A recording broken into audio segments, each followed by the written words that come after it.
Bismillahirrahmanirrahim. Alhamdulillahirabbil alamin. Wassalatu wassalamu ala asyrafil anbiya'i wal mursalin wa ala alihi wa sahbihi ajma'in. Rabbi shrah li sadri wa yassir li amri wahlul 'uqdatam min lisani yafqahu qawli. Wasaddiq lisani wa hadi qalbi bi haqqi Muhammad sallallahu alaihi wasallam.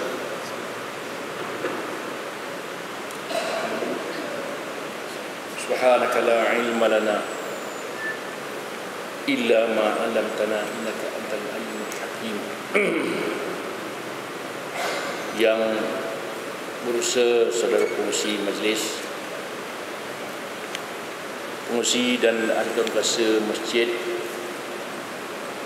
tuan imam, tuan-tuan dan puan-puan muslimin dan muslimat yang dirahmati Allah. Alhamdulillah, pada malam yang berbahagia ini kita dapat bersama-sama berhimpun di masjid ini. Selain daripada kita beriktikaf, kita dapat bersama-sama bermuzakarah. Mudah-mudahan dirahmati dan diridai oleh Allah Subhanahu wa taala yang Nabi sebut Raudhatun min riyadil jannah, salah sebuah kebun dari kebun-kebun syurga. Kebun syurga. Kita sekarang berada di kebun syurga. Walaupun belum masuk syurga, dah masuk kebun. Alhamdulillah, kita diizinkan oleh Allah Subhanahu wa taala bersama-sama pada malam ini. Kita tiap-tiap minggu kita dipesan oleh Tuan Khatib kita, ittaqullah, bertakwalah kamu kepada Allah. Tak tahu kita sama ada kita sedar atau tidak. Kita rasa macam lali dah dengan ittaqullah itu. Tak ramai orang cuba berusaha mendapatkan pengertian atau pahaman ataupun perbahasan mengenai takwa itu sendiri. Pasal dah tiap-tiap minggu, setahun 52 minggu, masuk lagi hari raya 2 kali, hampir 60 kali setahun. Itu dengan ittaqullah, takutlah kamu kepada Allah. Takut ini lari nak lari ke mana? Maka takut kepada Allah maksudnya lari kepada Allah. Takut pada harimau, lari dari harimau. Itu bezanya. Takut, lari kepada Allah. Takut pada binatang buas, pada manusia, lari daripada binatang kenaan. Ada orang pula berkata, takut ini maksudnya kasihilah Allah. Sebenarnya takwa ini maknanya wiqayah, memelihara diri daripada perbuatan dosa. Sebenarnya meninggalkan dosa lebih susah daripada berbuat ibadat. Sebenarnya ramai orang mudah beribadat, tak ramai orang mudah meninggalkan maksiat. Okay. Ramai orang mudah berbuat ibadat, tidak ramai orang mudah meninggalkan maksiat. Pasal hasutan 2, nafsu 1, syaitan 1. Dua-dua kuat. Tapi yang paling kuat nafsu. Pasal nafsu mengajak kita sentiasa berbuat jahat. Itu kerja dia. Syaitan pengasut yang kedua. Demikian kita kalau dapat nafsu mulhamah, nafsu ilhamkan kepada kita untuk berbuat ibadat. Kalau mudah berbuat ibadat, bermakna nafsu telah dikalahkan oleh akal. Kita ada akal, kita ada malaikat. Kita ada nafsu, kita ada syaitan. apabila akal nak berbuat baik disokong oleh malaikat. Apabila buat jahat, nafsu nak buat jahat disokong oleh syaitan. Yang menguatkan kita buat jahat kerana keserokan dunia, kenikmatan dunia ni. Kenikmatan dunia ni sementara ni, lepas tu menyesal. Itu sebabnya kita lihat bahawa ramai orang mudah berbuat baik, tak ramai orang mudah meninggalkan maksiat. Maka takwa hifzun nafsi ala ma yuthab wa dhalika bitarkil mahzurat wa yatimmu dhalika bitarkil mubahat. Makna takwa itu hifzun nafsi ala ma yuthab, memelihara diri daripada perbuatan dosa. Wa dhalika, jadikan itu bitarkil ma yuthab, tinggalkan apa yang berdosa. Wa yatimmu dhalika bitarkil mubahat, dan sempurna takwa itu apabila dapat meninggalkan yang harus. Yang harus pun ditinggalkan, baru takwa. Susah tu. Makan pun harus, tidur pun harus, agak boleh tinggal makan. Maksudnya meninggalkan makan. Kita makan itu niat kerana Allah Ta'ala, kerana untuk beribadat, menjadi sunat. Makan menjadi sunat, maka menjadi takwa. Meninggalkan yang dilarang. Sempurna takwa itu apabila dapat meninggalkan yang harus. Tidur harus, jalan harus, makan harus, semua harus. Tinggalkan, tapi konakan menjadikan sunat. Mandi pun harus, tapi niat mandi untuk kesegaran, untuk beribadat kepada Allah SWT menjadi sunat, dapat pahala. Makan pun begitu. Makan pun sunat kalau niat kerana Allah Ta'ala. Tapi jangan banyak-banyak makan. Kalau banyak-banyak makan, memanglah kalau orang-orang sufi makan sedikit, orang ahli fiqh makan banyak. Tapi kalau ahli sufi makan tengah orang, dia makan banyak. Takut orang tahu dia ahli sufi, itu lain. Dia makan banyak, bukan banyak sangat, banyak sikit. Takut orang tahu dia ahli sufi. Jangan kita makan banyak pula, makan banyak ahli sufi.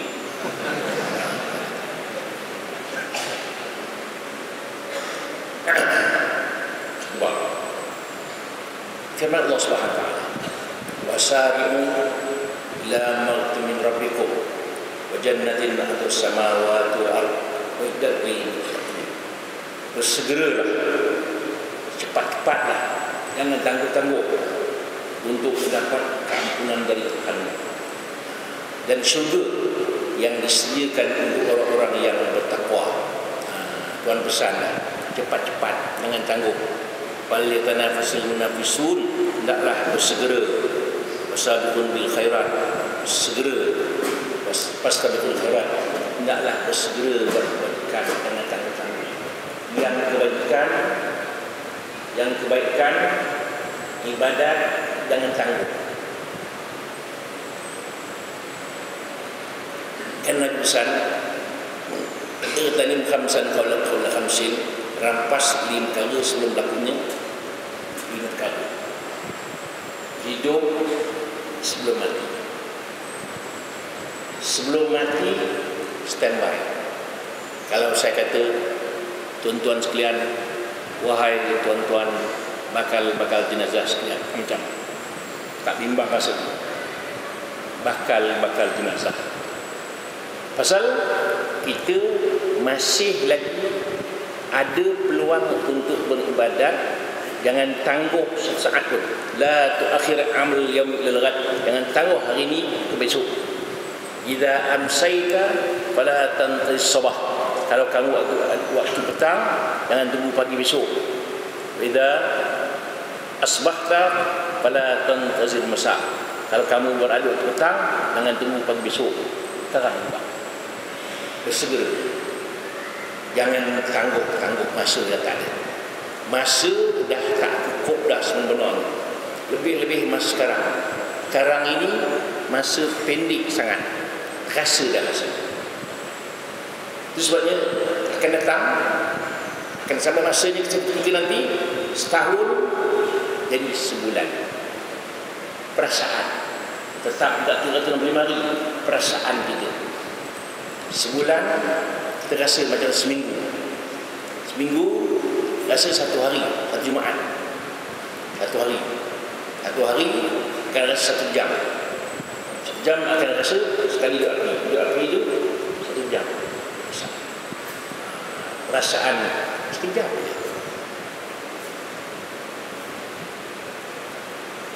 Itu sebabnya mengapa agaknya jadi begitu akan datang.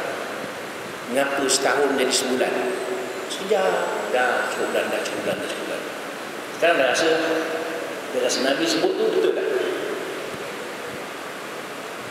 Dah sebulan.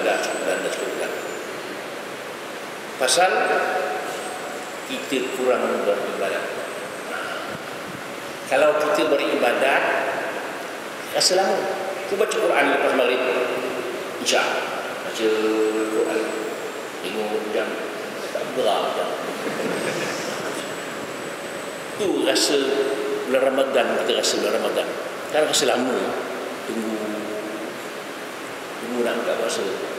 Dalam seksa A'udzubillahi minasyaitonir rajim. Lapang tu. Bismillah. Sadaqallahul azim. Lagi lapang.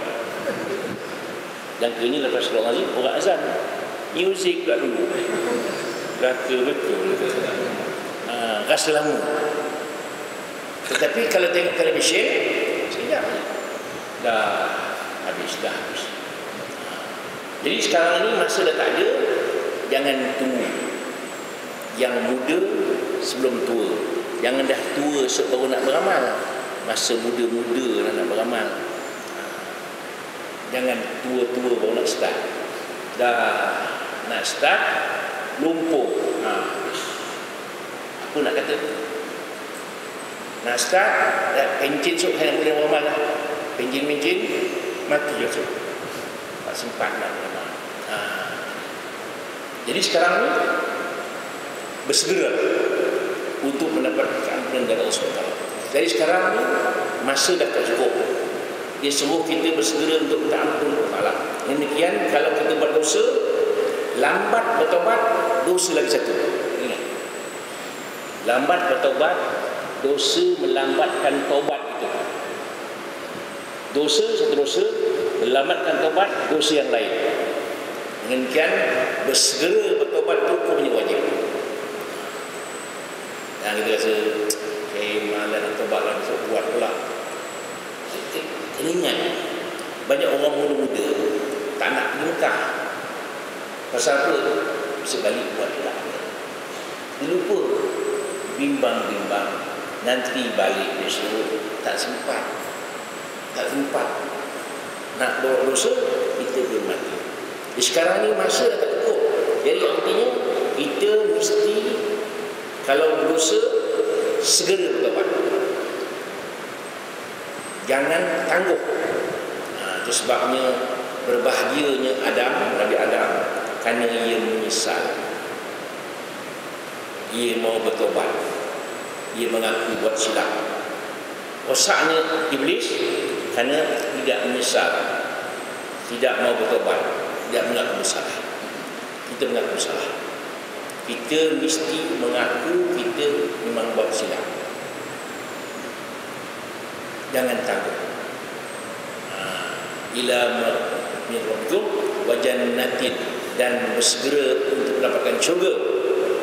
Ardhus samawati wal ard, yang bidang luasnya bukan langit dan bumi. Luas syurga itu. Syurga itu luas. Wa'iddat lil muttaqin, disediakan untuk orang-orang yang bertakwa. Maka di sini kita lihat ada 5 tanda-tanda orang yang bertakwa itu. Kata Sayyidina Utsman, khamsun hunna alamatul muttaqin. 5 perkara tanda-tanda orang bertakwa. Yang pertama, tidak duduk melainkan orang yang suka membaiki agama. Dia tidak duduk melainkan kepada orang-orang ulama-ulama yang ingin memperbaiki agamanya. Sekarang tuan-tuan duduk di sini ini berusaha untuk memperbaiki agama. Itu tanda-tanda orang bertakwa. Itu sebabnya dipesankan oleh Luqmanul Hakim, wahai anakku, jangan kau duduk melainkan tempat-tempat orang yang menyebut nama Allah. Kalau Allah tak turunkan rahmat, kamu boleh tempat sana. Jangan duduk tempat-tempat yang tidak menyebut nama Allah. Kalau bala turun, kau boleh tempat sana.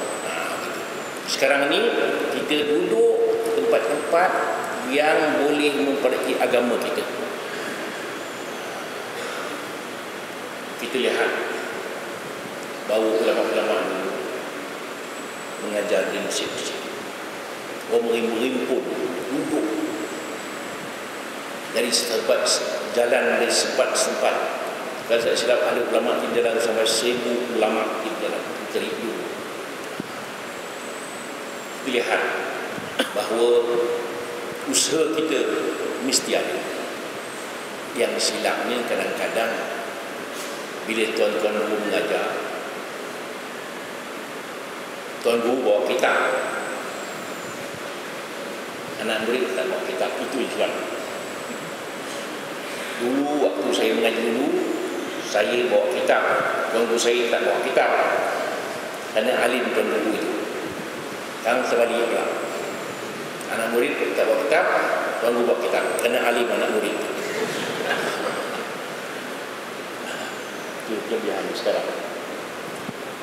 Jadi maksudnya kita cuba ubah cara strategi kita mengaji. Akan datang tuan guru kita bawa kitab, fiqh ke, tafsir ke, tauhid ke, kita pun bawa sama, bawa mengaji. Bawa mengaji namanya. Tidak bawa mendengar. Standard yang ketiga, kun aliman au muta'aliman au mustami'an. Hendaklah menjadi orang alim atau dia orang mengaji. Mengaji ahli kitab. Bila tuan-tuan guru mengajar, bawa kertas, tulis. Walaupun duduk pun dapat pahala sebenarnya. Duduk dapat pahala. Duduk dalam masyarakat ini dapat pahala. Tidur pun dapat pahala. Tidur. Jangan tidur dah lah. Tapi dapat pahala juga. Sama juga. Nabi kata, apabila seorang alim meninggal dunia, ahli syurga meninggal dunia, dia seorang alim, orang alim mati, ahli syurga meninggal dunia, orang yang membawanya, orang yang mengikut jenazah, orang mengiringi ke kubur, Tuhan tidak azab dia. Mengiringi orang alim mati, orang alim mati, ahli syurga mati, tukang pikul jenazah itu, tukang bawa jenazah, orang yang menyelenggarakan jenazah itu, Allah Ta'ala malu nama azabnya. Begitu Allah Ta'ala hormatkan orang. Man akram ulama akram Allah wa Rasulah. Orang satu menghormati ulama bermakna dia menghormati Allah dan Rasulnya. Hadisnya panjang. Dia kata di sini, "Idza mata ar-rajul min al-jannah istahya Allah an yu'adzib man hamalahu, man tabi'ahu, man shalla alaihi." Bila mati seorang laki-laki dari ahli syurga, Allah Ta'ala malu mengazab orang bawahnya, orang mengiringi dan orang sembahyang di atasnya. Itu orang bawa jenazah saja. Kalau duduk dalam majlis ulama, dalam majlis ilmu, ada harapan. Sebabnya menuntut satu bab daripada ilmu. Lebih baik sembahyang sunat 1000 rakaat, kan? Kita nak sembahyang 10 rakaat, boleh main agak tak ada harapan.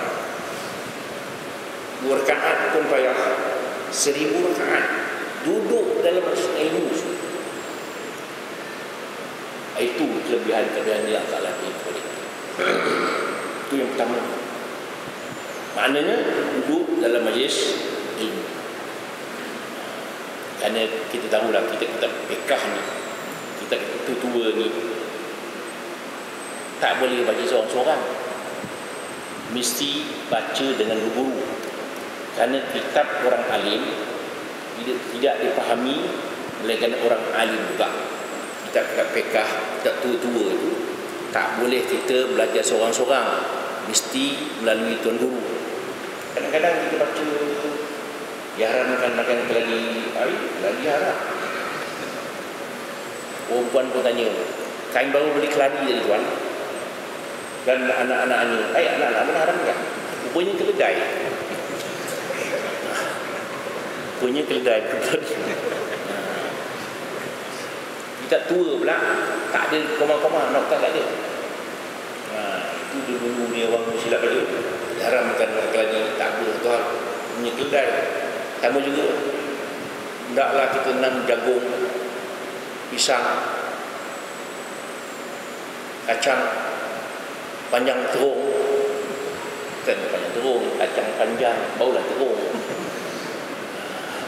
Salah nakah. Itu bila tuan guru buat kitab, kita bawa kitab. Baru mengaji namanya. Betul. Kemudian yang kedua, bayrul farj wal lisan. Kehormatannya dan lidahnya dapat diatasi. Cakap pun ikut, bukan ikut suku. Itu sebab ini dikatakan bercakaplah kalau penting. Yang kedua, bercakap yang penting, tengok masanya, penting waktu itu atau tidak. Pasal kadang-kadang bila bercakap terlebih cakap, maka lebih baik kita diam dari bercakap. Kadang-kadang orang kata bodoh dia, elok dia diam. Bila cakap confirm bodoh. Itu dikatakan dalam mesyuarat kita diam, bodoh katanya, tak cakap, tak datang. Tiba-tiba kita cakap confirm bodoh sungguh.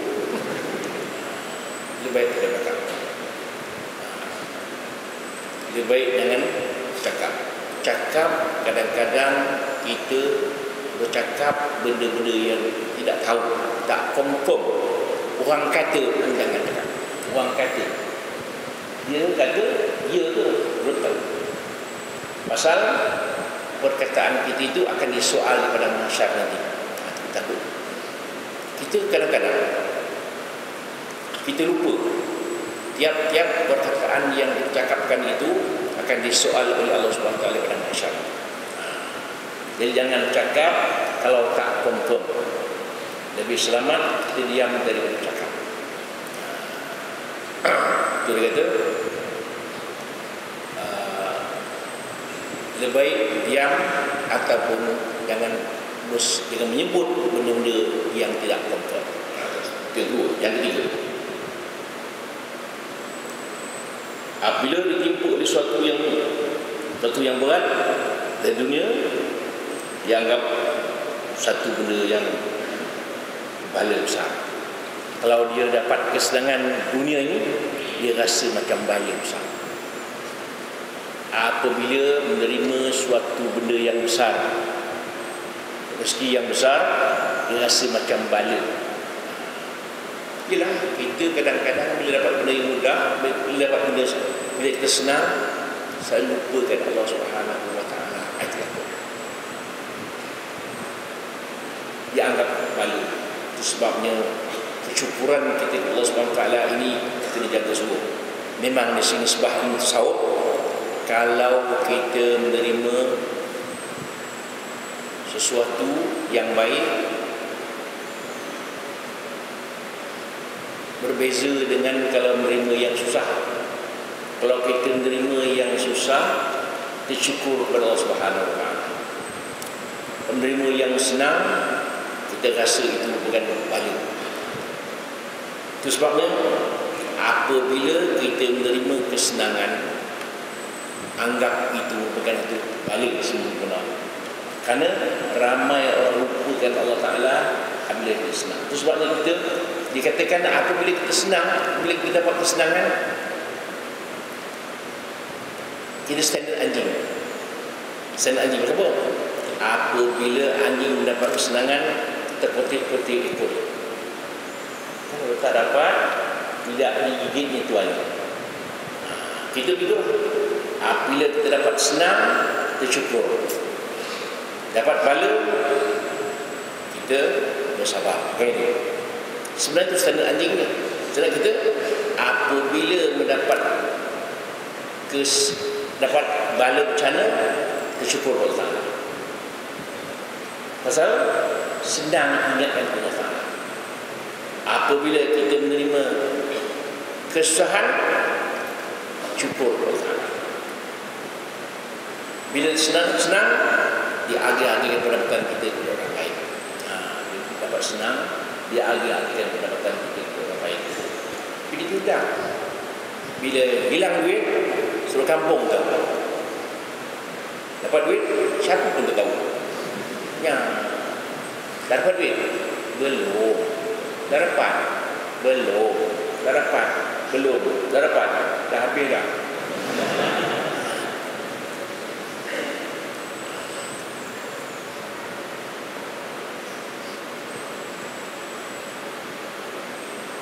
Dan apabila menerima sedikit dari agama, dia rasa itu keuntungan. Bila dapat sedikit hal ehwal agama, dapat beribadat sedikit pun, dia rasa keuntungan yang amat besar. Dapat dunia yang besar, dia rasa agak bala. Dapat kesenangan yang sedikit, dapat ibadat sedikit, dia rasa itu merupakan keuntungan. Itu saya pesankan. Kita pagi-pagi sebelum kerja, sembahyang duha 2 rakaat, cukuplah. Sembahyang duha 2 rakaat, itu merupakan keuntungan yang sangat besar sebenarnya. Kita nak sembahyang malam, kadang-kadang tak larat nak bangun malam. Sembahyang malam, pahalanya 1000 rakaat siang. 2 rakaat sembahyang malam, ganjarannya seperti sembahyang siang 1000 rakaat. Tak boleh bangun. Sembahyang duha, ganti sembahyang malam, sembahyang duha 2 rakaat. Itu sah keuntungan yang besar. Kita cuba ikhtiarkan. Hari Jumaat standby duit RM5, RM10 untuk bagi masjid. Nak cari orang miskin payah. Cari miskin tak tahu masjid. Hari Jumaat seluruh orang sembahyang 1000 orang di masjid, seorang bagi RM5. Tak 5,000 masjid. Sebulan 4 minggu 20,000. Imam boleh gaji 5,000. Boleh.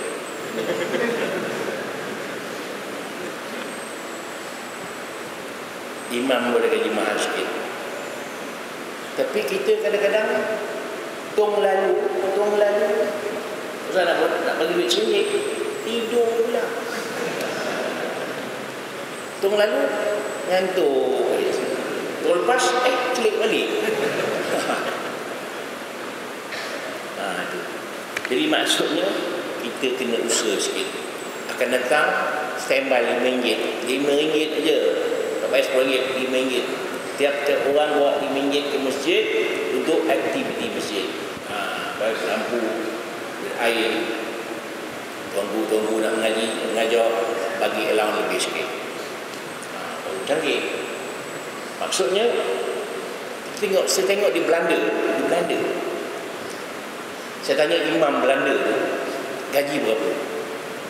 Gaji imam di Belanda tu sama dengan gaji padri. Belanda orang putih yang bebas tu memberi gaji imam sama dengan padri. Kerajaan yang bagi dia. Malaysia lepas sikit. Di masjid-masjid kerajaan bertahan sikit. Gaji iman di kampung-kampung RM100 setahun, RM400 setahun. Duit zakat bagi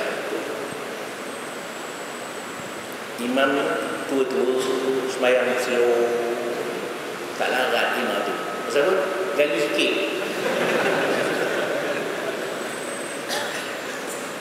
Mari slow. Bismillahirrahmanirrahim. Makmum dalam nak mampu ibadah.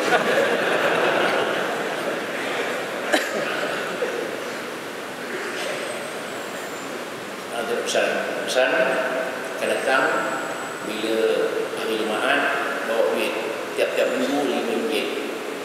Ada as-sahiyyu qarib minal jannah, orang pemurah itu dekat dengan syurga.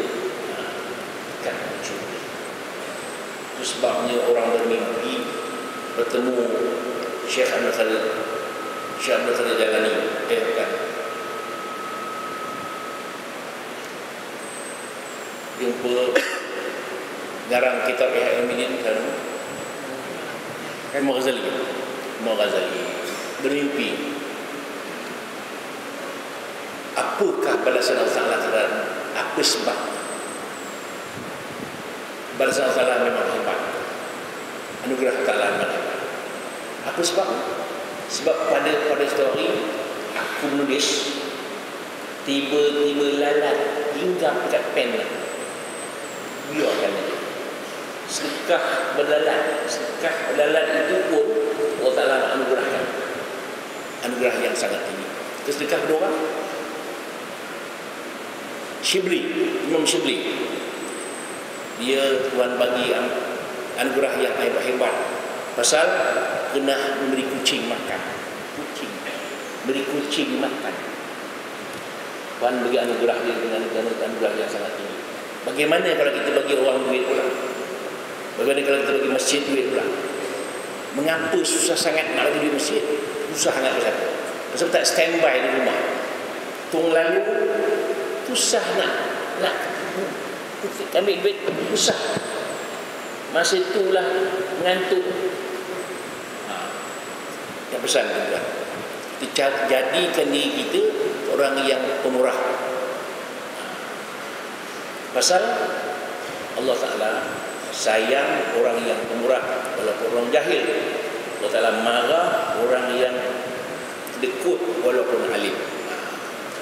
Itu sebab dalam hadis kursi mengatakan, sungguhnya Allah Ta'ala sayang pada orang pemurah, tetapi Allah lebih sayang orang miskin yang pemurah. Ada hadis panjang tu. Sungguhnya Allah Ta'ala sayang kepada orang beribadat, tetapi Allah lebih sayang orang muda yang beribadat. Pasal payah nak juga orang muda-muda beribadat, payah. Ada juga payah. Yang kedua, Allah Ta'ala sayang orang yang pemurah, tetapi Allah lebih sayang orang miskin yang pemurah. Payah orang miskin nak pemurah ni. Yang ketiga, Allah Ta'ala sayang orang beribadat. Allah lebih sayang kepada orang muda yang beribadat. Yang kemudian Allah benci lihat orang fasik, tetapi Allah lebih benci lihat orang tua yang fasik. Dah tua buat perangai pula. Pernah jumpa di Sri Merdeka tu ni, ditangkap orang tua khalwat. Tangkap disikat rambut lagi. Yang kedua, Allah benci lihat orang fasik, tapi Allah lebih benci lihat orang tua yang fasik. Yang ketiga, Allah benci lihat orang sombong, tapi Allah lebih benci lihat orang miskin yang sombong. Bukan miskin, pula. Habis buat itu. Yang keempat, tidak memenuhkan perutnya dari halal, takut kalau jadi haram. Tidak memenuhkan perutnya yang halal, takut termasuk yang haram. Makan halal, makan. Memanglah kita boleh makan Tapi jaga-jaga jangan sampai makan yang haram. Sekarang ni masalah sekarang ni, kita banyak masalah pemakanan ini. Sekarang ni kita lihat orang-orang menjual kuih, membeli minyak daripada pasar malam. Minyak itu berasal daripada recycle. Dia ambil minyak kedai sini, kedai ni, kedai ni, kedai ni, dan diolah balik menjadi minyak masak. Entah minyak mana datang, kita pun tak tahu. Demikian kita tak kata haram, kita kata syubhat. Kita bimbang minyak itu, minyak yang tidak halal. Sama Tabasco itu ada benda-benda yang haram dalam itu. Sebabnya kita semayang, kita tidak khusyuk, doa tidak nak kepada Allah Ta'ala pasal makanan syubhat. Demikian orang-orang jual goreng pisang, perhatikan minyak mana yang dipakai. Bimbang-bimbang minyak yang recycle, takut datang daripada minyak alba. Nampak? Sebabnya itu dia kata makan yang halal pun ditakuti kalau yang halal itu jadi haram. Sebabnya makan jaga. Memang kita baca Bismillahirrahmanirrahim betul, tapi bimbang-bimbang makanan yang kita makan itu tidak halal, jaga semua. Takut Sayyidina Umar dan Sayyidina Abu Bakar makan 9/10 makan yang halal, takut yang haram. Takut, jaga dulu. Makan lebih itu hal juga. Makan yang lebih pun jangan, makan yang haram pun jangan. Sebabnya Allah Ta'ala bagi kita peluang sendawa. Bila makan tu kan sendawa, itu arahan, amaran. Sudahlah, tadi dia makan ni, tak lagi bahasa ke, makan ni, nak mampus. Jadi yang kelima, tidak makan yang halal, takut menjadi haram.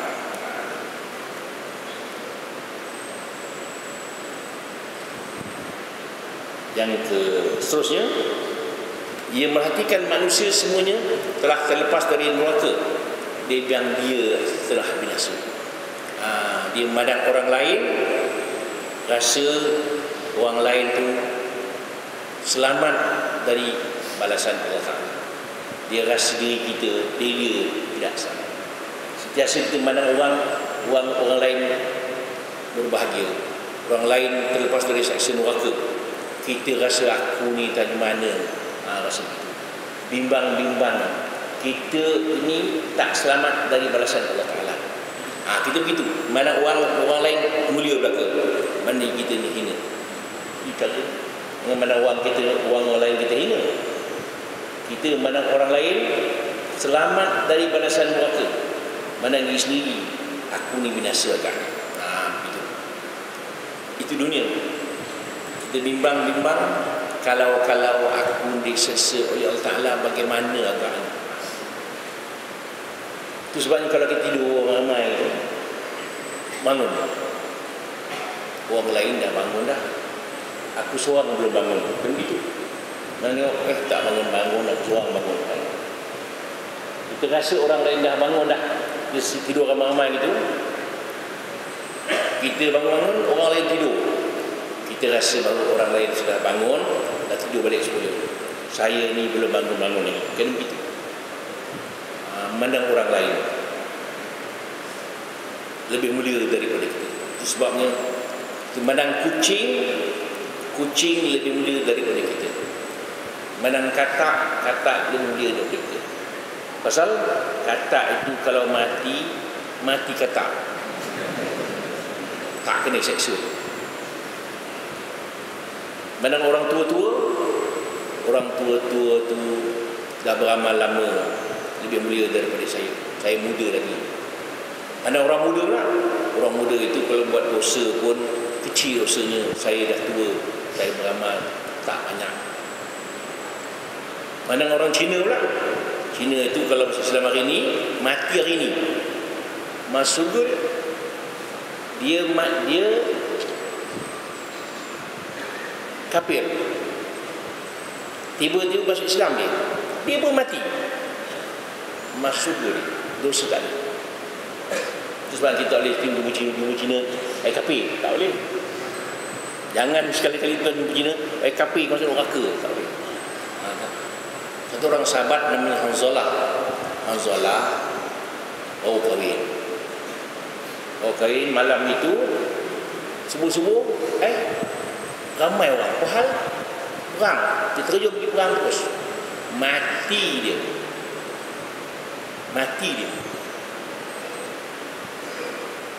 masuk dia. Dia seorang lagi baru masuk Islam terus pergi perang, mati dan masuk. Sebab orang kafir jangan kata kafir, tak boleh mengata orang lain kafir, tak boleh. Itu keringat. Dengan demikian kita mesti perhatikan orang lain dah berjaya lepas dari seksa neraka. Kita rasa aku ni kurang beramal, sikit amalan aku, baru selamat itu. Dan rasa orang lain tak guna, orang lain guna belaka, kita tak guna. Mesti kita merendahkan diri kita daripada orang lain. Tak boleh kita kata orang lain lebih teruk daripada kita. Orang berdosa, kalau dia bertobat, Allah ampunkan dosa. Kita seorang sahabat satu hari masuk masjid, Nabi kata dia ni ahli syurga. Sahabat heran, mengapa Nabi confirm dia masuk syurga. Besok pula orang yang sama masuk masjid, Nabi kata ni ahli syurga. Baik, kali ketiga pergi juga, sahabat kata mengapa dia ni Nabi kata boleh masuk syurga. Dia pun cadang nak mengintai apa amalan dia yang boleh masuk syurga. Dia kata boleh saya tidur rumah awak malam ni? Boleh tidur. Bukan nak tidur sangat, nak mengintai. Dia pun buat tidur. Tuan rumah pun tidur betul, nyenyak. Dia tak tidur, nak mengintai. Malam tak bangun, subuh baru bangun, main subuh. Besok malam pun sama juga. Lama-lama dia tahan, dia tanya, sebenarnya awak ni apa amalan awak yang Nabi confirm awak masuk syurga? Tak ada apa dia.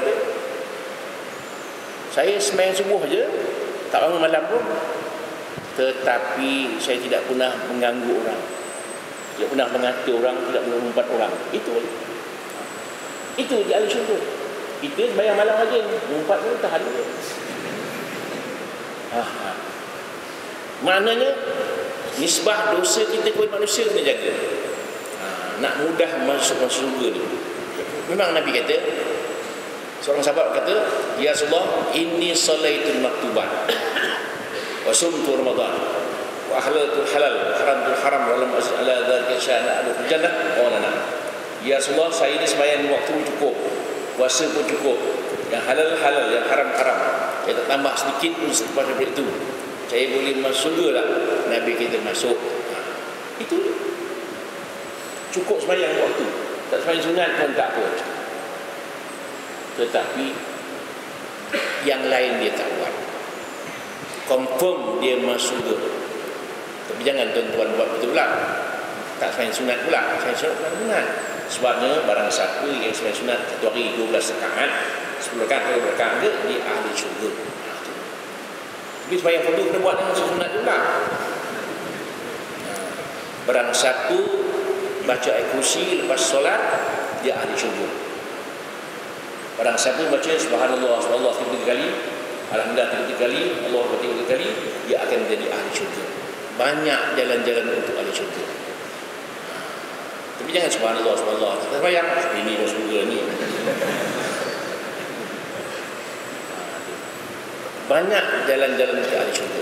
Sebabnya kita lihat bahawa Allah Subhanahu Taala memang terlalu sayang kepada hamba-Nya, terlalu sayang sebenarnya. Kita tak pandai wama qadarullah qadri, mereka tidak menilai Allah Taala sebenar-benar penilaian. Nilai Allah Taala sayang kepada kita semua. Sebabnya kita buat dosa satu, balasan satu. Buat pahala satu, balasannya berganda-ganda. Itu. Kan banyak pahala. Memberi RM1, pahalanya RM100. Kan banyak pahala. Kalau bagi kita isteri kita pula, lain pahala. Kita beri sedekah pada orang, pahala lain. Bagi pada isteri, lain pahalanya. Rumah balikkan minta suami, pahala banyak. Bang, pahala banyak bang. Jadi kadang-kadang ada orang yang rajin beri sedekah, isteri tak bagi duit, isteri tak bagi. Itu masalah. Awal kerja tak boleh, duit dia, duit kita, duit dia. Gitu. Haram hukumnya suami mengambil duit isteri. Kena ingat tu. Haram hukumnya seorang suami mengambil duit isteri tanpa kebenaran dia, tanpa kesukaannya. Abang duit api bayar, saya tak boleh. Suami bayar. Melainkan isteri itu baik sangat lain bang. Bang, duit api saya bayar. Duit api di rumah, duit api, duit air saya tanggung. Duit TV saya tanggung. Duit kereta saya bayar. Abang minta darah aja lah.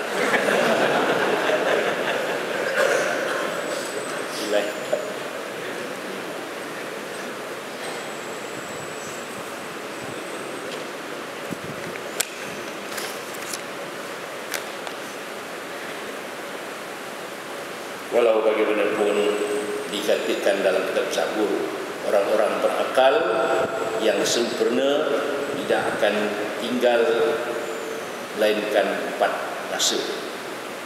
Gunakan masa 4. Orang yang berakal. Kita ni orang berakal. Allah Ta'ala beri kita akal, fikiran yang cukup waras. Itu sebabnya kelebihan manusia ini, kelebihan manusia akalnya. Boleh merenungkan alam ini, boleh menggunakan akalnya. Tentu bayang rimau yang garang itu manusia boleh tangkap, boleh buat zoom dia.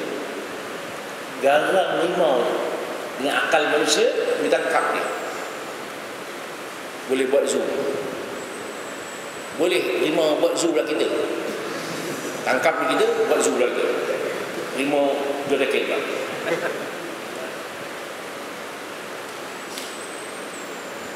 Jadi akal Allah Ta'ala berikan kelebihan. Itu sebabnya tak payah semayang kalau tak berakal. Kalau tak berakal, tak payah semayang. Orang tak semayang tak berakal. Faham? Yang tak faham. Orang yang tak berakal tak wajib semayang. Bukan. Orang yang tak semayang tak berakal. Begitu. Sama juga kita punya hati. Hati kita bergerak kalau badan kita berhenti. Kalau badan berhenti, badan hati bergerak. Berbeza dengan jantung. Jantung kita bergerak, berjalan kalau badan berhenti, jantung jalan. Badan berjalan, jantung jalan. Jantung berhenti, kita jalan.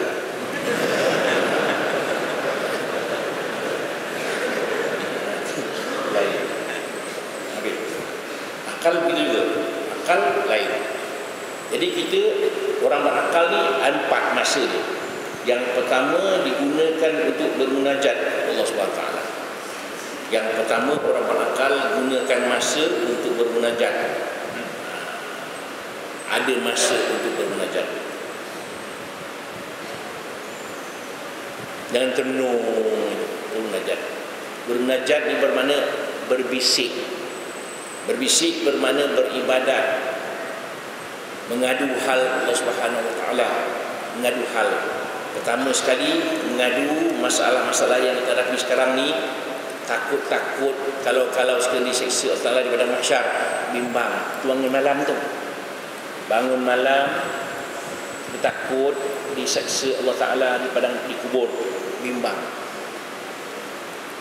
Sebabnya di antara penyebab kita lepas dari proses kubur, sembahyang 5 waktu, zikir, baca Quran dan bersedekah. Itu di antara penyebab boleh lepas daripada seksa kubur. Kita seksa dalam kubur, sembahyang kita berada di kepala kita, puasa belah kanan, zakat belah kiri, kaki, semua kebajikan-kebajikan yang kita buat. Hanya di sembahyang di kepala, puasa belah kanan. Malaikat Munkar Nakir, muka dia tak sama dengan muka malaikat-malaikat yang lain. Tak sama. Amat menakutkan, amat mengejutkan. Itu nanti akan bertemu di alam barzakh. Memanglah sedap. Orang mengantar sedaplah. Suka-suka. Bila balik saja, datang Munkar Nakir, menyoal soalan-soalan di alam kubur. Kalau amalan tak cukup, berani kita gagal. Amat menakutkan, amat mengejutkan. Yelah, mula-mula kita berada di atas katil maut itu, atas katil, ramai saudara mara datang, bukan?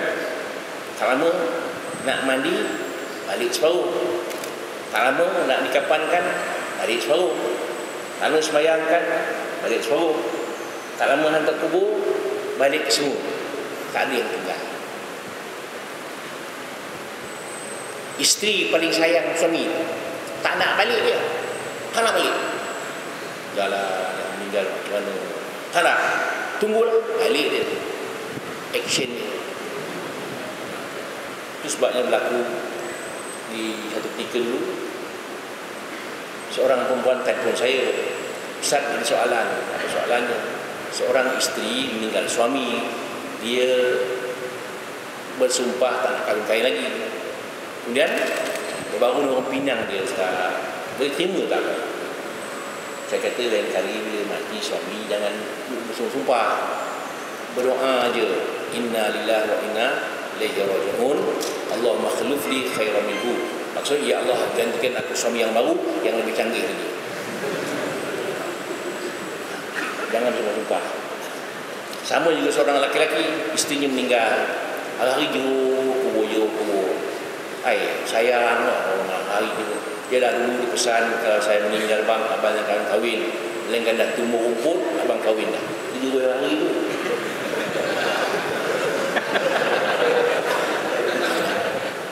Biar tumbuh rumput cepat sikit. Tu ingat.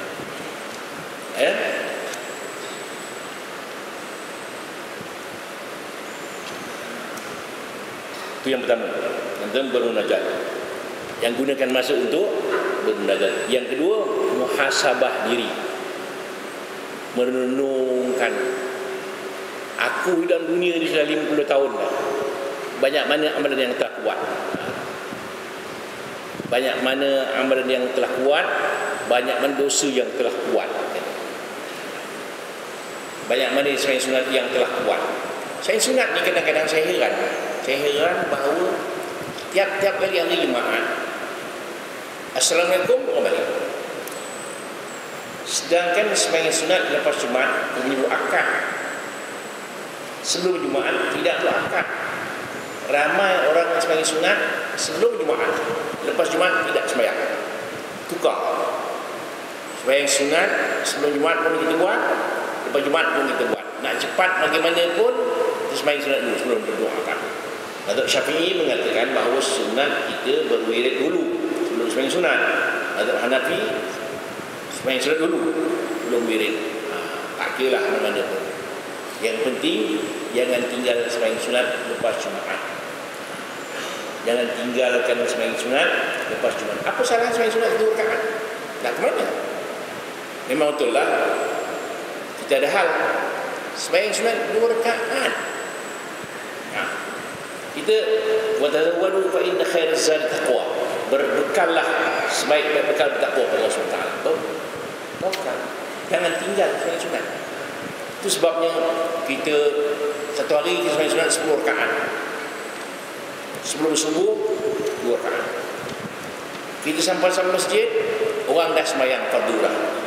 Tak dapat sembahyang sunat. Boleh sembahyang sunat subuh itu selepas subuh. Bukan sembahyang sunat ba'diyah. Sembahyang sunat sebelum subuh ditangguhkan lepas sembahyang subuh. Pasal muakkadnya itu. Kalau orang tak faham, dia kata haram sembahyang subuh, sunat subuh. Itu sembahyang sunat lepas subuh. Ini sembahyang sunat sebelum subuh dibawa lepas subuh. Itu tunjukkan sunat muakkadnya. Sampai masjid, orang dah sembahyang. Itu sebabnya kaedah sembahyang sunat ni begini. Yang sunat main fardu. Ada kaedah-kaedah. Kalau kita sekiranya imam dah sembahyang, kita ambil wuduk, ringkaskan wuduk untuk mendapatkan jemaah. Ringkaskan wuduk. Tetapi kalau sekiranya kalau kita ambil wuduk lebih daripada 2 kali, lebih daripada 1 kali, menyebabkan waktu habis, haram wuduk 3 kali. Maknanya ketika ambil wuduk sekali je, waktu hampir habis. Sembahyang maghrib kata pukul 7 suku kata dia. 7 suku sekarang ya. Kita ambil wuduk tunggu 10 minit. Jangan mengambil sampai 3 kali. 2 kali, 1 kali cukup untuk mendapatkan waktu sembahyang. Ingat tu. Sama juga sekiranya imam sedang tahiyat akhir, kita datang dua, tidak digalakkan kita mengejar imam itu. Kita sembahyang berdua, kerana pahala sembahyang sama-sama takbir itu lain dengan imam terakhir. Ingat itu sejarah. Abdurrahman bin Auf terlambat datang, takbir bersama Rasulullah terlambat. Lepas sembahyang Nabi kata, "Ke mana wahai Abdurrahman? Sibuk hari ni Rasulullah, banyak niaga banyak hari ni. Aku nak jual harta aku Rasulullah, tak dapat takbir sama Rasulullah, tak dapat takbir aja." Nabi kata Abdurrahman bin Auf, "Wahai Rasulullah, kena jual harta aku semualah, bersedekahkan kepada miskin." Nabi kata, "Walau dunia ni kau punya, bersedekahkan pada fakir miskin, tak sama pahalanya bertakbir bersama-sama aku tadi." Sebabnya kena jaga. Kalau imam sampai akhir, biarkan dah. Assalamualaikum, kita sembahyang dulu. Masalah nak jadi imam takut tu juga. Itu dipanggil fiqhul awlawiyat, memahami mana yang paling utama. Sama kita tengah sembahyang, orang datang ke rumah, kita ringkaskan sembahyang menyambut tetamu datang ke rumah. Sama juga kita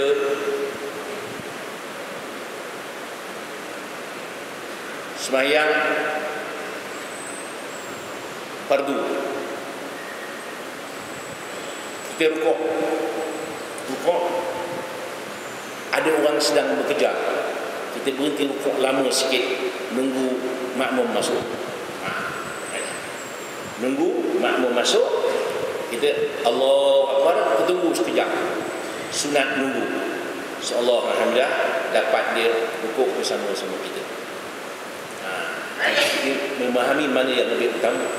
Ada satu ketika dulu, saya balik umrah dalam bulan puasa, nak sembahyang dalam terbang. Sembahyang, ada orang sembahyang dekat kosan sikit dekat terbang tu, tunggu sembahyang tarawih juga dia. Dia tak pandai mengambil mana yang paling utama. Memang bagus main tarawih itu. Dia utamakan orang nak sembahyang isyak. Dia sembahyang tarawih pula. Tak kena. Begitulah. Mana memerhatikan mana yang paling utama. Jangan kita mengutamakan diri kita sendiri. Sama juga orang datang ke rumah, kita tengah sembahyang sunat, tinggalkan sembahyang sunat. Nak sembahyang sunat, tinggalkan sembahyang sunat, menyambut tetamu datang. Ada di sembahyang sunat, tak beri orang. Salah. Begitulah nak memahamkan kata Allah itu.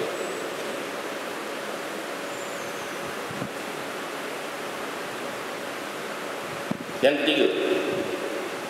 ketiga, gunakan masa untuk berjumpa sahabat-sahabat kita. Beritahu dia tentang kekurangan-kekurangan dia. Beritahu dia, awak ni tak betul, awak ni betul, awak tak betul, awak tak semayang. Kita nak beritahu. Pasal kita kadang-kadang ada sahabat-sahabat kita yang tak semayang, kita mengumpat aja, tak semayang, tak ada guna apa. Kita pergi rumah dia, bincang lagi perlahan. Kalau boleh kita semayanglah, kalau boleh kita semayanglah. Kan gitu. Pasal memanglah kadang-kadang nak ceramah pada orang ni, orang marah. Kita lihat sejarah, cerita bagaimana lembutnya orang putih. Satu hari, satu orang putih ni, dia pencet balik kampung. Sebelah rumah dia, orang muda-muda main muzik, bising main. Dia nak tegah orang muda-muda ni, tak boleh. Pandai dia. Dia kata, sekarang ni awak-awak sekalian main muzik daripada pukul pagi sampai tengah hari. Boleh tak sampai petang? Disuruh bersambung lagi. Padahal dia tak suka. Kata budak tu, boleh lah, saya bagi duit. Bagi duit. Bagi duit. Suka. Tak lama datang betul tu. Dia kata, oleh kerana bulan duit tak cukup, boleh tak kurangkan sikit duit? Boleh. Slow sikit. Tak lama, datang lagi dia. Bulan ni duit tak ada, boleh tak saya tak bagi duit? Mana boleh dia? Saya tak nak main muzik. Memang dia tak ada pun. Cara dia untuk nak berdakwah cara psikologi. Gitu. Maksudnya kita cari jalan bagaimana nak mengajak orang buat baik. Gitu. Sebab Nabi sallallahu alaihi wasallam pernah ketika seorang datang kepada Rasulullah, bolehkah saya masuk Islam Rasulullah? Boleh. Tapi ada masalah Rasulullah. Apa masalah? Saya rajin mencuri. Tak apa, Nabi kata boleh mencuri. Bagus. Boleh mencuri Rasulullah? Boleh. Tapi kau jangan menipu sudah. Tak apalah, dia hobi mencuri je, tak hobi menipu. Dia pun balik, sukalah dia boleh mencuri. Tak lama dia pun nak mencuri balik mula. Terfikir dia, kalau kau mencuri, Nabi tanya aku, kalau kau mencuri tak lagi? Apa kena jawab? Kalau kau jawab aku mencuri, Nabi akan potong tangan aku. Lebih baik aku, kalau kau kata aku tak mencuri, menipu pula. Boleh janji tak menipu, dia tak mencuri sampai sudah. Nabi psikologi itu. Nabi tak kata tak boleh, sehobi dia mencuri. Nabi kata kau jangan menipu sudah. Begitulah maksudnya berdakwah cara yang begitu. Itulah kita gunakan masa bertemu dengan sahabat-sahabat kita, beritahu dengan dia apa yang patut dibuat.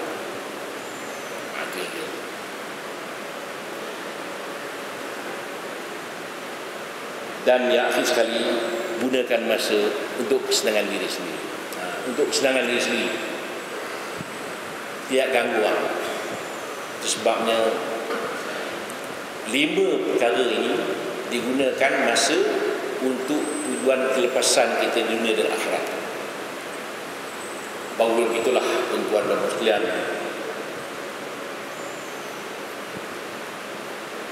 kata di Nabi sallallahu alaihi wasallam bersabda, Sesungguhnya Allah Ta'ala tidak memberi seorang perkara melainkan disediakan untuk perkara. Yang pertama, Allah Ta'ala tidak memberi kesyukuran melainkan tambahnya. Allah Ta'ala akan memberi kita, tidak memberi kita kesyukuran melainkan ada tambahan. Apa-apa hal kita bersyukur Allah Subhanahu Wa Ta'ala, senang atau susah. Kalau senang kita bersyukur, susah pun bersyukur. Pasal apa bersenang, susah bersyukur? Pasal bila kita susah kita bersyukur, kerana bila susah itu ada ganjaran pahala. Sakit ada pahala. Akhirat besok tengok pahala kita banyak. Pasal apa pahala banyak? Tengok kerana sakit. Kalau aku tahu aku sakit lagi pun tak apa, begitu kali. Kalau aku tahu sakit lama-lama pun tak apa, kerana orang sakit itu ada ganjaran. Demikian tuan-tuan, kalau kita sakit jangan merungut. Syukur Allah SWT kerana sakit itu ada ganjaran. Kalau orang sakit, sepanjang-panjang sakit, mati dia, banyak ganjaran pahala. Tak boleh kita kata dia jahat, dia sakit. Kan? Mudah-mudahan Allah Ta'ala ampunkan dosa kerana sakit itu. Jadi kita kalau sakit pun tak sakit. Kalau duri sangkut tepi jalan tu, ada ganjaran. Aku nak satu. Yang kedua,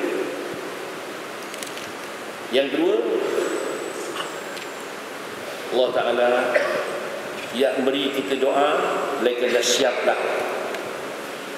kemakbulannya. Kalau kita berdoa, kalau mudah kita berdoa, memang mudah Allah Ta'ala nak beri kemakbulannya. Jadi jangan susah hati kalau doa kita belum makbulkan Allah Ta'ala, kerana memang sudah dimakbulkan sebenar-benar. Kalau sekiranya doa kita tidak Allah Ta'ala hari ini, mungkin besok tidak, tahun depan tidak, tahun lagi satu tidak juga, Allah Ta'ala akan beri pahala di akhirat besok, kerana doa itu merupakan ibadat. Jadi jangan kita putus asa dari doa. Jangan sekali-kali berputus asa daripada doa. Berdoalah. Doa sungguh-sungguh sikit. Angkat tangan doa sungguh. Dengan begitu je. Kena letak atas lutut je. Tak ada harapan. Doa. Jangan sini. Pergi tak boleh. Jangan lepas ketiak. Itu rendang doa. Kita bersungguh. Kadang-kadang doa begini je. Tak ada harapan. Tak bersungguh. Tiap-tiap orang berdoa memang Tuhan dia iza atal qalisanaka fitar fa'lam annahu yuridu ayyu'tiya. Apabila Allah melepaskan lidahmu untuk berdoa, pastilah memang Tuhan nak beri dah. Bila Tuhan lepaskan kita untuk berdoa, pasti memang Tuhan nak beri dah. Jangan lupa berdoa. Imam berdoa, aminkan, jangan amin. Perkenankan wahai Allah, perkenankan wahai Allah. Ini amin pun tak ada. Amin pun malas. Imam memanglah kita kadang-kadang tak tahu makna Arab apa yang imam doakan, tapi kita confirm lah doa betul lah tu. Saya mau nak kahwin dua pun biarlah tak apa.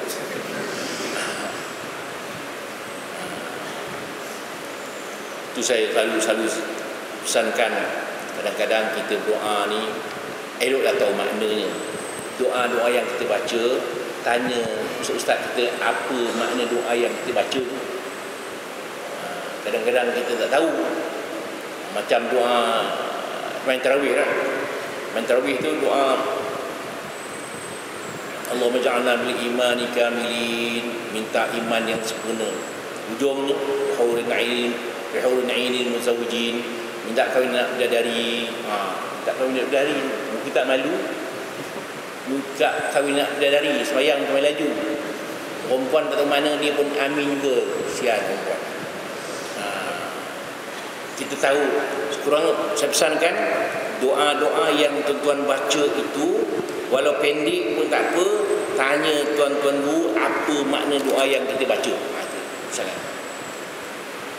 Jangan kita tahu apa yang kita minta. Kita kata saya minta doa lama tak dapat. Apa kau minta? Saya pun tak tahu.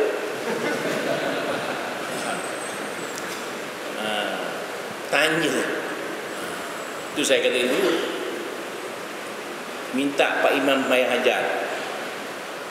Dia nak minta kahwin, tak dapat. Minta Pak Imam Mayang Hajar. Pak Imam tua, tak larat dah. Pak Imam tak dapat.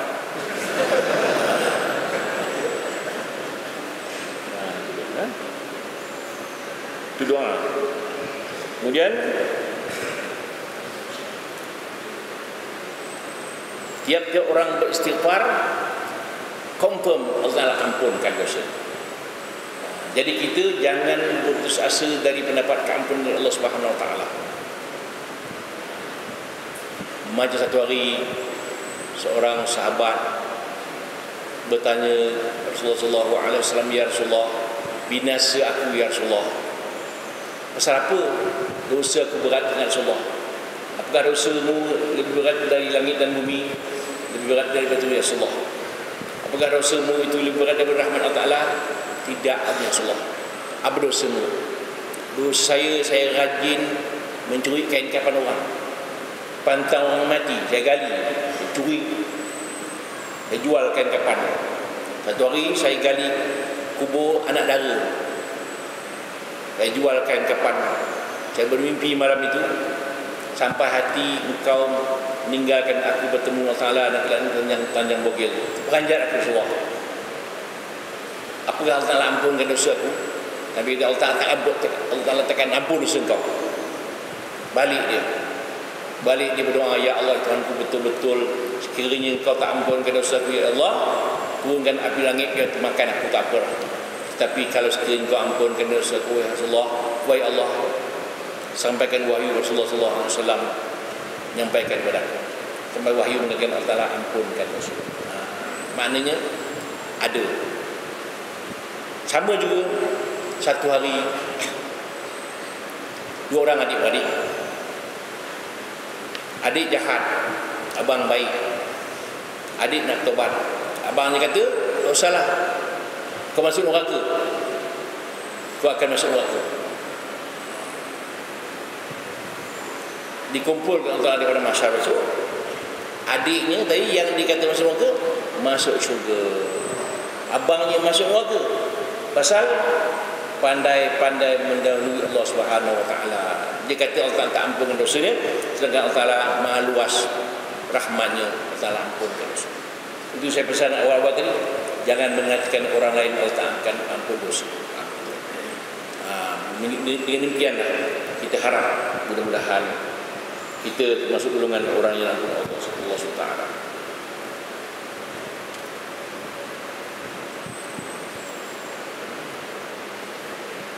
Akhir sekali, sama juga yang kelima, yang keempat tadi, orang yang bertaubat, Allah sediakan pengampunan, istighfar bersama, taubat bersama. Begitulah tuan-tuan sekalian. Kita balik-balik muttaqin tadi, apa namanya tadi, wasari'u ila maghfiratin min rabbikum jannatin ardhuha samawati wal ardu muttaqin. Bersegera untuk mendapat keamanan Allah SWT dan syurga yang bakal disediakan untuk orang-orang yang takwa. Sekian dulu untuk malam ini. Aku qauli hadza wa sallallahu alaihi wasallam.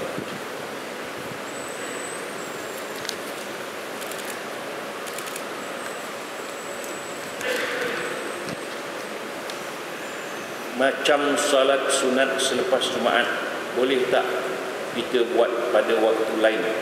Terima kasih. Waktu lain tak boleh, lepas Jumaat je lah. Lepas Jumaat sebelum asar. Ya, main sunat selepas Jumaat dibuat lepas Jumaat sebelum asar. InsyaAllah. A'udzubillahi minasyaitonir rajim. Bismillahirrahmanirrahim. Alhamdulillahil alamin. Wassalatu wassalamu ala asyrafil anbiya'i wal mursalin wa ala alihi wasallam. Allahumma nawwir bi'ilmi qulubana wa asta'mil bi'ta'atika abdana khalisna fi dunya wa sarana wa syarri akbarna qina syarra syaitan wa jinna min ya rahmatika wa ala sultan wa sallallahu ala Muhammad wa ala alihi wasallam walhamdulillahi rabbil alamin. Sebelum terlupa, saya ada bawa buku yang bernama